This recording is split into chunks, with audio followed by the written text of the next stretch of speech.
Hi hello friends, ನಮಸ್ತೆ. ಇವತ್ತಿನ video ಏನು ಅಂತೇಳಿ ನೀವು ತಮ್ಮನೇಲಲ್ಲಿ ನೋಡಿರ್ಬೋದು. ಅದ್ರ ಬಗ್ಗೆನೇ ಮಾತಾಡೋಕ್ಕೆ ಹೋಗ್ತಾಯಿದ್ದೀನಿ. ಹಣಕಾಸಿನ ತೊಂದರೆ, ಮನೇಲಿ ಸಣ್ಣ ಪುಟ್ಟ ಪ್ರಾಬ್ಲಮ್ಗಳಿದ್ದೇ ಇರುತ್ತೆ. ಅದನ್ನು ಪರಿಹಾರ ಮಾಡ್ಕೊಳ್ಳೋದಕ್ಕೆ ಈ 4 ವಸ್ತುಗಳು ಸಾಕು ಅಂತೇಳಿ ಹಾಕಿದ್ದೀನಿ ತಮ್ಮನೇಲಲ್ಲಿ. ಅದನ್ನೇ ತೋರಿಸ್ತಾ ಹೋಗ್ತೀನಿ, ಹೇಗೆ ಮಾಡೋದು ಅಂತ ಹೇಳ್ತಾ ಹೋಗ್ತೀನಿ. ಅದಕ್ಕೆ ಮುಂಚೆ ನೀವು ನನ್ನ ವಿಡಿಯೋ ಫಸ್ಟ್ ಟೈಮ್ ನೋಡ್ತಾ ಇದ್ದರೆ ಒಂದು ಸಬ್ಸ್ಕ್ರೈಬರ್ ಆಗಿ, ಒಂದು ಲೈಕ್ ಮಾಡಿ. ಅಲ್ಲಿ ಬೆಲ್ ಬಟನ್ ಅಂತ ಆನ್ ಆಗುತ್ತೆ, ಅದು ಹಾಲ್ ಅಂತೇಳಿರುತ್ತೆ, ಅದ್ರ ಮೇಲೆ ಪ್ರೆಸ್ ಮಾಡಿಕೊಡಿ. ಯಾಕೆ ಅಂದರೆ ನಾನು ಮಾಡೋ ವಿಡಿಯೋಗಳೆಲ್ಲ ನಿಮಗೆ ಫಸ್ಟು ನೋಟಿಫಿಕೇಷನ್ ಬರುತ್ತೆ. ಓಕೆನಾ ಫ್ರೆಂಡ್ಸ್? ಈಗ ವಿಡಿಯೋ ಬಗ್ಗೆ ಮಾತಾಡೋಣ. ವಿಡಿಯೋ ಏನು ಅಂದರೆ, ಮನೇಲಿ ಯಾವಾಗಲೂ ಸಣ್ಣ ಪುಟ್ಟ ತೊಂದರೆಗಳಿದ್ದೇ ಇರುತ್ತೆ. ಯಾರು ತಾನೇ ಹಣಕಾಸಿನ ತೊಂದರೆಗಳಿರಲ್ಲ ಹೇಳಿ ಅಲ್ವಾ? ಹಣಕಾಸಿನ ತೊಂದರೆ ಎಲ್ಲರಿಗೂ ಇದ್ದೇ ಇರುತ್ತೆ. ಅದಕ್ಕೆ ಇವಾಗ ನಾನು ಫಸ್ಟು ಹುಣಸೆ ಹಣ್ಣಿನ ಬಗ್ಗೆ ಮಾತಾಡ್ತಾ ಹೋಗ್ತೀನಿ. ಈ 4 ವಸ್ತು ಇದ್ದರೆ ಸಾಕು. ನೀವು ತಮ್ಮನೇಲಲ್ಲಿ ನೋಡಿರ್ಬೋದು. ಹುಣಸೆ ಹಣ್ಣು ಮತ್ತು ನಿಂಬೆಹಣ್ಣು ಮತ್ತು ಕಲ್ಲುಪ್ಪು ಮತ್ತು ನೀರು, 1 ಗ್ಲಾಸ್ ನೀರು. ನಾವು ಏನೇನು ಮಾಡಬೇಕು ಅಂತ ಹೋಗ್ತೀನಿ ನೋಡಿ ಫ್ರೆಂಡ್ಸ್. ಈ ಹುಣಸೆ ಹಣ್ಣು ಅನ್ನೋದು ನಾವು ಮನೇಲಿ ಯಾವಾಗಲೂ ಇಟ್ಕೊಂಡಂಗೆ ಇರ್ತೀವಿ. ನಾವು ಯಾರೂ ಕಮ್ಮಿ ಅಂತೂ ತರಲ್ಲ. ತನ್ನ ಮೇಲೆ 1 kg 2 kg ಹಿಂಗೆ 5 kg ಹಿಂಗೆ ಎಲ್ಲ ವರ್ಷ ಗಂಟಲೆ ಬೇಕಾಗಿರೋ ಅಷ್ಟು ನಾವು ತೆಗೆದು ಮಾಡಿಕೊಳ್ತೀವಿ ಅಲ್ವಾ? ಅದನ್ನು ನಾವು ಹೇಗೆ ಶೇಖರಣೆ ಮಾಡ್ತೀವೋ ಅನ್ನೋದ್ರ ಮೇಲೆ ಡಿಪೆಂಡ್ ಆಗುತ್ತೆ. ನೋಡಿ ಫ್ರೆಂಡ್ಸ್, ಇದನ್ನು ಔಷಧಿಗಳೆಲ್ಲ ಇಟ್ಕೊಳ್ತೀವಲ್ಲ, ಅಡುಗೆ ಮನೆಯಲ್ಲೆಲ್ಲ ಆಲ್ಮೋಸ್ಟ್ ಎಲ್ಲ ಅಡುಗೆ ಮನೆಯಲ್ಲೇ ಇಟ್ಕೊಂಡಿರ್ತಾರೆ. ಸಣ್ಣ ಪುಟ್ಟ ಮನೆಗಳು, ನಮ್ಮಂಥ ಮಿಡ್ಲ್ ಕ್ಲಾಸ್ ಮನೆಗಳಲ್ಲಿ ಅವ್ರೇನು ಮಾಡ್ತಾರೆ ಅಂದರೆ ಔಷಧಿ ಪಕ್ಕದಲ್ಲಿ ಇಡಬೇಡಿ. ಯಾವುದೇ ಕಾರಣಕ್ಕೂ ಈ ಮೆಡಿಷನ್ ಎಲ್ಲ ಇರುತ್ತಲ್ಲ, ಕಾಯಿಲೆ ಅಂತ ಇದ್ದೇ ಇರುತ್ತೆ. ಮೆಡಿಷನ್ಗಳೆಲ್ಲ ಇಟ್ಕೊಂಡೇ ಇರ್ತೀವಿ. ಮಕ್ಕಳದೋ ಇಲ್ಲ ನಮ್ಮ ದೊಡ್ಡವ್ರದ್ದೋ ಇಲ್ಲ ವಯಸ್ಸಾದವ್ರದ್ದೋ ಯಾರ್ದಾರು ಏನೇ ಮೆಡಿಷನ್ ಇರಲಿ, ಹುಣಸೆ ಹಣ್ಣು ಪಕ್ಕ ಇಡಬೇಡಿ. ಯಾಕಂದರೆ ಅದು ಎನರ್ಜಿ ಪವರ್ಫುಲ್ಲು ಇದಾಗಿರುತ್ತೆ. ಹುಣಸೆ ಹಣ್ಣಲ್ಲಿ ಹೆವಿ ಪವರ್ ಇರುತ್ತೆ. ಅದರಿಂದ ಹುಣಸೆ ಹಣ್ಣು ಪಕ್ಕ ಯಾವುದೇ ಕಾರಣಕ್ಕೂ ಮೆಡಿಷನ್ಗಳನ್ನ ಇಡಬೇಡಿ ಫ್ರೆಂಡ್ಸ್. ಮತ್ತು ಹುಣಸೆ ಹಣ್ಣು ಪಕ್ಕದಲ್ಲಿ ನೀವು ಅಲ್ಯೂಮಿನಿಯಂ ಪಾತ್ರೆಯಲ್ಲಿ ಹುಣಸೆ ಹಣ್ಣು ಇಡೋಕ್ಕೆ ಹೋಗಬೇಡಿ. ಓಕೆನಾ? ಅರಿಶಿನ ಕುಂಕುಮದ ಪಕ್ಕದಲ್ಲೂ ಹುಣಸೆ ಹಣ್ಣು ಇಡೋಕ್ಕೆ ಹೋಗಬೇಡಿ. ಮತ್ತು ಪೊರ್ಕೆ, ನಾವು ಕಸ ಎಲ್ಲ ಇಡ್ತೀವಲ್ಲ, ಅದ್ರ ಪಕ್ಕದಲ್ಲೂ ನೀವು ಹುಣಸೆ ಹಣ್ಣು ಇಡೋಕ್ಕೆ ಹೋಗಬೇಡಿ. ಏಕೆಂದರೆ ಹುಣಸೆ ಹಣ್ಣಿಂದ ತುಂಬ ಏನು ಹೇಳ್ತಾರೆ, ಬ್ಯಾಡ್ ಎನರ್ಜಿ ಎಳೆಯುತ್ತೆ ಅದರಲ್ಲಿ. ಅದರಿಂದ ನಮಗೆ ತುಂಬ ಪ್ರಾಬ್ಲಮ್ಗಳು ಉಂಟಾಗುತ್ತೆ. ಆದ್ದರಿಂದ ಅದನ್ನು ನಾವು ಸ್ವಲ್ಪ ದೂರ ಇಟ್ಟು ನಮ್ಮ ಕಷ್ಟಗಳನ್ನೆಲ್ಲ ನಾವು ಪರಿಹಾರ ಮಾಡ್ಕೋಬೋದು. ಮತ್ತು ಈ ನಿಂಬೆಹಣ್ಣು, ಈ ಒಂದು ನಿಂಬೆಹಣ್ಣು ಇದೆಯಲ್ಲ ಫ್ರೆಂಡ್ಸ್, ಈ ಎಲ್ಲ ಮನೆಗಳಲ್ಲೂ ನಿಂಬೆಹಣ್ಣು, ಹುಣಸೆಹಣ್ಣು ಇಂಥದ್ದೆಲ್ಲ ಇದ್ದೇ ಇರುತ್ತೆ.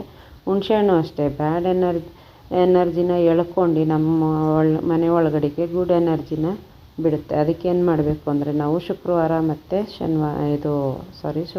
ಮತ್ತು ಮಂಗಳವಾರ ಬಾಗಿಲಿಗೆ ಒಂದು ನಿಂಬೆಹಣ್ಣು ಕಟ್ ಮಾಡಿ ಆ ಕಡೆ ಈ ಕಡೆ ಇಡೋದ್ರಿಂದ ಯಾವುದೇ ಬ್ಯಾಡ್ ಎನರ್ಜಿ ಮನೆ ಒಳಗಡೆ ಬರೋಲ್ಲ. ಆಯಿತಾ? ಹಂಗೆ ಒಂದು ಬಾಗಿಲು ಅಮಾವಾಸ್ಯೆ ಹುಣ್ಣಿಮೆಲೂ ಮಾಡಿ, ಮತ್ತು ಶುಕ್ರವಾರ ಮಂಗಳವಾರನೂ ಮಾಡಿ, ತುಂಬ ಒಳ್ಳೆಯದಾಗುತ್ತೆ. ಈ 1 ಗ್ಲಾಸ್ ನೀರು ಫ್ರೆಂಡ್ಸ್, ನೀವು ನೀರು ಬೆಳಗ್ಗೆ ಎದ್ದೊಳ್ತೀರಲ್ವ, ಎಷ್ಟೊತ್ತಿಗೆ ಎದ್ದೊಳ್ತೀರೋ ಅಷ್ಟೊತ್ತಿಗೆ ಬೆಳಗ್ಗೆ ಆಲ್ಮೋಸ್ಟ್ ಇವಾಗೆಲ್ಲ ಬೇಗನೆ ಎದ್ದೊಳ್ತಾರೆ. ನೀವು ಆದಷ್ಟು ಬೇಗ ಎದ್ದೊಳ್ಳೋದು ಅಭ್ಯಾಸ ಮಾಡ್ಕೊಳ್ಳಿ. ಬೆಳಗ್ಗೆ 6 ಗಂಟೆ ಅಷ್ಟೊತ್ತಿಗೆ ಎದ್ದು ನಾವು ಏನು ಬಾಯಿಗೆ ತೊಳ್ಕೊಂಡು, ಮುಖ ತೊಳ್ಕೊಂಡು ನಮ್ಮ ನಿತ್ಯ ಕರ್ಮಗಳು ಮುಗಿಸಿ, ಆಮೇಲೆ ಬಾಗಿಲಿಗೆ ಈ ಥರ ನೀರು ತಗೊಂಡು ಬಂದ್ಬಿಟ್ಟು ಈ ಥರ ಸುಮ್ಮನೆ ಬಾಗಿಲಲ್ಲಿ ಈ ಥರ ಚೆಲ್ಬಿಡಿ. ನೀವು ನೀರು ಕುಡಿಬಾರ್ದು ಮತ್ತು ಕಾಫಿ ಟೀ ಏನು ಕುಡ್ದಿರಬಾರ್ದು. ಅದಕ್ಕೆ ಮುಂಚೆ ಬರೀ ನಿತ್ಯ ಕರ್ಮಗಳು ಮುಗಿಸಿ ಸಾಕು. ಬೆಳಗ್ಗೆ ಅಷ್ಟೊತ್ತಿಗೆ ಹೀಗೆ ಸುಮ್ಮನೆ ಹಿಂಗೆ ಅಡ್ಡವಾಗಿ ಚೆಲ್ಲಿದ್ರೆ ಸಾಕು ನೀವು ನೀರನ್ನ. ಆಯಿತಾ? ನಾನು ವಿಡಿಯೋ ಮಾಡೋಕ್ಕೋಸ್ಕರ ಚೆಲ್ತಾ ಇದ್ದೀನಿ. ಅದರಿಂದ ನಿಮ್ಗೆ ಸರಿಯಾಗಿ ಅರ್ಥ ಆಗಿಲ್ಲ ಅಂದ್ಕೊಳ್ತೀನಿ.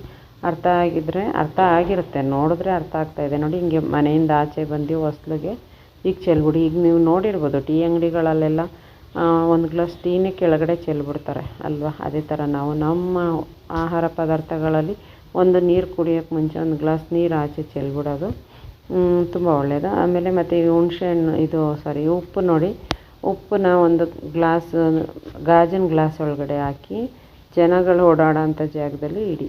ಆಯಿತಾ? ಅಂದರೆ ಹಾಲಲ್ಲೋ ಇಲ್ಲ ಟೇಬಲ್ ಟೀಪಾ ಮೇಲೋ ಎಲ್ಲಾದರೂ ಅಂಥವು ನೀವು ಜನ ನೋಡೋ ಅಂಥ ಜಾಗದಲ್ಲಿ ಇಡಿ. ಅದನ್ನು ಒಂದು ತಿಂಗಳಿಗೊಂದು ಸತಿನೋ ಇಲ್ಲ ವಾರಕ್ಕೊಂದು ಸತಿನೋ ಅದನ್ನು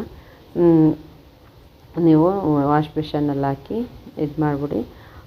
ಇದು 4 ವಸ್ತುಗಳನ್ನು ನೀವು ಆದಷ್ಟು ನಾನು ಈಗ ಹೇಗೆ ಹೇಳ್ಕೊಟ್ಟಿದ್ದೀನೋ ಅದೇ ಥರನೇ ಮಾಡ್ಕೊಳ್ತಾ ಹೋಗಿ. ತುಂಬ ಒಳ್ಳೆಯದಾಗುತ್ತೆ. ನೆಗೆಟಿವ್ ಎನರ್ಜಿ ಯಾವುದು ಮನೆ ಒಳಗಡೆ ಬರೋದಿಲ್ಲ. ಪಾಸಿಟಿವ್ ಎನರ್ಜಿ ಎಲ್ಲ ಇದಾಗುತ್ತೆ. ನೀವು ಇದೇ ಥರ ಮಾಡ್ಕೊಳ್ತಾ ಹೋದರೆ ತುಂಬ ಒಳ್ಳೆಯದಾಗುತ್ತೆ. ನಾನು ಇದೇ ಥರ ಟ್ರೈ ಮಾಡ್ತಾಯಿದ್ದೀನಿ. ನನಗೆ ಈ ಥರ ಒಂದು ಗುರೂಜಿ ಅವ್ರನ್ನ ಫಾಲೋ ಮಾಡ್ತಾಯಿದ್ದೀನಿ. ಆ ಗುರೂಜಿಗಳು ಇದೇ ಥರ ಹೇಳ್ಕೊಡ್ತಾ ಹೋಗ್ತಾಯಿದ್ದಾರೆ. ಅವ್ರು ಹೇಗೆ ಹೇಳ್ಕೊಡ್ತಾರೋ ಅವರು ಒಂದೊಂದನ್ನು ನಿಂಬೆಹಣ್ಣಿದೆ ಒಂದು ವಿಡಿಯೋ, ನೀರಿಂದೇ ಒಂದು ವಿಡಿಯೋ, ಉಪ್ಪಂದೇ ಒಂದು ವಿಡಿಯೋ ಮತ್ತು ಹುಣ್ಸೆಹಣ್ಣೇ ಒಂದು ವಿಡಿಯೋ ಅಂತ ಬೇರೆ ಬೇರೆ ವಿಡಿಯೋ ಹಾಕಿದ್ದಾರೆ. ಅವರು ತುಂಬ ಮಾತಾಡ್ತಾರೆ. ತುಂಬ ಒಂದೊಂದು ವಿಡಿಯೋ ಒಂದೊಂದೇ ವಸ್ತುಗೂ ಒಂದೊಂದು ವಿಡಿಯೋ ಲಾಂಗ್ ವಿಡಿಯೋಗಳು ಹಾಕಿದ್ದಾರೆ. ನನಗೆ ಅವರಷ್ಟು ಫುಲ್ಲು ಲಾಂಗ್ ವಿಡಿಯೋ ಮಾಡೋಕ್ಕೆ ಬರೋದಿಲ್ಲ. ಅಷ್ಟೊಂದು ಇದಾಗಿ ಮಾತಾಡೋಕ್ಕೂ ಬರೋದಿಲ್ಲ. ಆದ್ದರಿಂದ ನಾನು ಹೀಗೆ ಹೇಳ್ಕೊಡ್ತಾ ಹೋಗ್ತಾಯಿದ್ದೀನಿ. ಈ ವಿಡಿಯೋ ನೋಡಿ ನಿಮ್ಗಳಿಗೂ ಒಂದು ಸ್ವಲ್ಪ ಉಪಯೋಗಕ್ಕೆ ಬರುತ್ತೆ ಅಂತ ನಾನು ಅಂದ್ಕೊಂಡಿದ್ದೀನಿ. ನೀವು ನಮ್ಮ ಹಾಗೆಯೇ ಪ್ರಾಬ್ಲಮ್ಗಳಲ್ಲಿದ್ದು ಈ ಪ್ರಾಬ್ಲಮ್ಗಳಿಂದ ಈ ವಿಡಿಯೋ ನೋಡಿ ನಿಮ್ಗಳಿಗೂ ಈ ಪ್ರಾಬ್ಲಮ್ ಸಾಲ್ವ್ ಆಗುತ್ತೆ ಅಂತ ನಾನು ಅಂದ್ಕೊಂಡು ಈ ವಿಡಿಯೋ ಮಾಡ್ತಾಯಿದ್ದೀನಿ. ಆದಷ್ಟು ಟ್ರೈ ಮಾಡಿ ನಾನು ಹೇಗೆ ಹೇಳ್ಕೊಟ್ಟಿದ್ದೀನೋ ಹಾಗೆ. ಉಪಯೋಗಕ್ಕೆ ಬಂದರೆ ನನಗೆ ಕಮೆಂಟಲ್ಲಿ ತಿಳಿಸಿ. ಇದೇ ಥರ ವಿಡಿಯೋಗಳು ಮಾಡೋಕ್ಕೆ ನಮಗೂ ಪ್ರೋತ್ಸಾಹ ಆಗುತ್ತೆ. ತುಂಬ ಖುಷಿ ಆಗುತ್ತೆ. ಕಮೆಂಟ್ ಮಾಡಿ ನೀವು ತಿಳಿಸೋದ್ರಿಂದ ನಾನು ನಿಮಗೆ ಬೇರೆ ಇದೇ ಥರ ವಿಡಿಯೋಗಳು ಮತ್ತಷ್ಟು ವಿಡಿಯೋ ಮಾಡಿ ಹಾಕೋದಕ್ಕೆ ಬೆಂಬಲ ಕೊಟ್ಟಂಗಾಗುತ್ತೆ. ಈ ವಿಡಿಯೋ ನೋಡ್ತಾ ಇರೋರಿಗೆಲ್ಲರಿಗೂ ಧನ್ಯವಾದಗಳು. Thank you friends.